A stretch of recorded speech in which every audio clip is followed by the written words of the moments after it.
எல்லாரும் எப்படி இருக்கீங்க? இன்னைக்கு நவம்பர் 27. இன்னைக்கான ஐயப்ப விரதத்தை சிறப்பாக முடிச்சுட்டேன். மத்தியானம் ஆயிடுச்சு. சரி பசிக்குதேன்னு சாப்பிடலாம் அப்படின்னு வந்துட்டேன். இன்னைக்கு கீரை குழம்பு தான் வீட்டில் செஞ்சிருந்தேன் என் பையனுக்காக. சரி அப்படியே நம்மளும் சாப்பிட நல்லா இருக்குமே அப்படின்னு சொல்லிட்டு கொஞ்சம் கிண்ணத்துல போட்டு எடுத்துட்டு வந்துட்டேன். உங்க வீட்டுல என்ன சமையல் அப்படின்னு சொல்லுங்க. கமெண்ட்ஸ்ல நிறைய பேர் கேக்குறீங்க, நீங்க எந்த ஏரியால கடை வச்சிருக்கீங்க?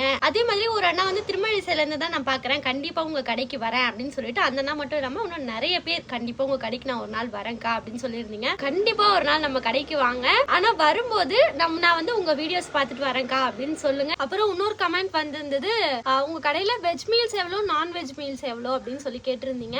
வெஜ் நான்வெஜ் எல்லாம் தனித்தனி பிரைஸ் கிடையாது. நம்ம கடையில வந்து இன்னைக்கு என்னென்ன வச்சிருக்கேன் அப்படின்னா, மத்தி மீன் குழம்பு, சாம்பார், வெஜ் குருமா, ரசம், தயிர், சாப்பாடு, ஒரு பொரியல். இந்த சாப்பாடு வந்து இங்கேயே சாப்பிட்டா 60 ரூபா, பார்சல்னா 70 ரூபாய். நான் கடையை ஆரம்பிச்சு 2 வருஷம் ஆகுது. இந்த 2 வருஷமா இதுதான் தொடர்ந்து ரன் ஆயிட்டு இருக்கு. ஓகே மக்களே, வேற எதுனா கேள்வி இருந்தா கேளுங்க, அடுத்த வீடியோல கண்டிப்பா நான் சொல்றேன்.